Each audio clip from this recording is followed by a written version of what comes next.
और मैं consultant nephrologist हूँ। मेनली जो भी शुगर के मरीज़ हैं, उनमें 90% तो वो मरीज़ होते हैं जिनमें इंसुलिन का रेजिस्टेंस यानी उसमें मज़ाहमत हो, और फिर जो 10% है जिसमें इंसुलिन बनता ही नहीं है, जो छोटी उम्र के अमूमन बच्चों में देखा गया, जिसको टाइप 1 डायबिटीज़ भी कहते हैं। इंसुलिन मौजूद नहीं होता और शुगर में बढ़ जाती है। जो दूसरा टाइप है जिसमें इंसुलिन होता तो है लेकिन रेजिस्टेंस होती है, मज़ाहमत होती है, इंसुलिन काम नहीं, उसकी तशख़ीस के लिए थोड़ी बात कर लेते हैं। फिर फास्टिंग में जो है वो लेस देन 100 होनी चाहिए।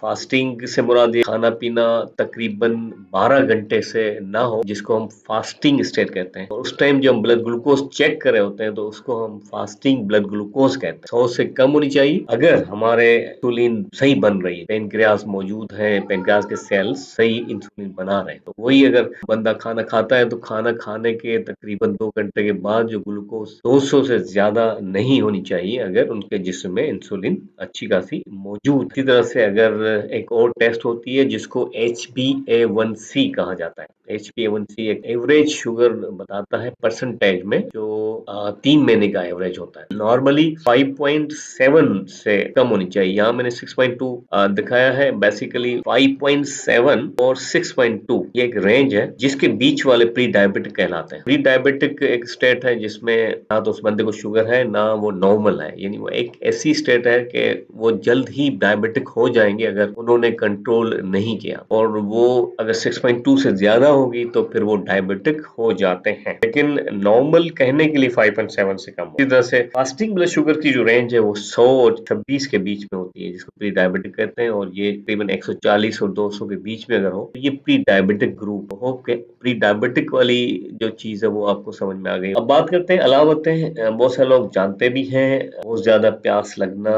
बहुत ज्यादा पेशाब आना, और जख्म हो जाए तो वो बढ़ता नहीं है, और वक्त थकावट रहती है, वेट भी बढ़ नहीं रहा है बल्कि कम हो रहा है, खाना पीना भी ज्यादा है फिर भी वेट कम हो रहा है, आगे चल के आंखों का मसला भी है। तो ये अलामतें बहुत सारे लोगों को होती हैं, कुछ लोगों को अलामतें बहुत कम भी होती हैं। उनको भी शुगर टेस्ट कराना चाहिए अगर उनका वजन ज्यादा है, या उनका डाइट का पैटर्न पुअर है, या वो स्ट्रेस में रहते हैं, तो एक दफा शुगर चेक करने में हर्ज नहीं है, अमूमन जिनकी 30 से ज्यादा है। Very much for listening and अपना ख्याल रखिएगा।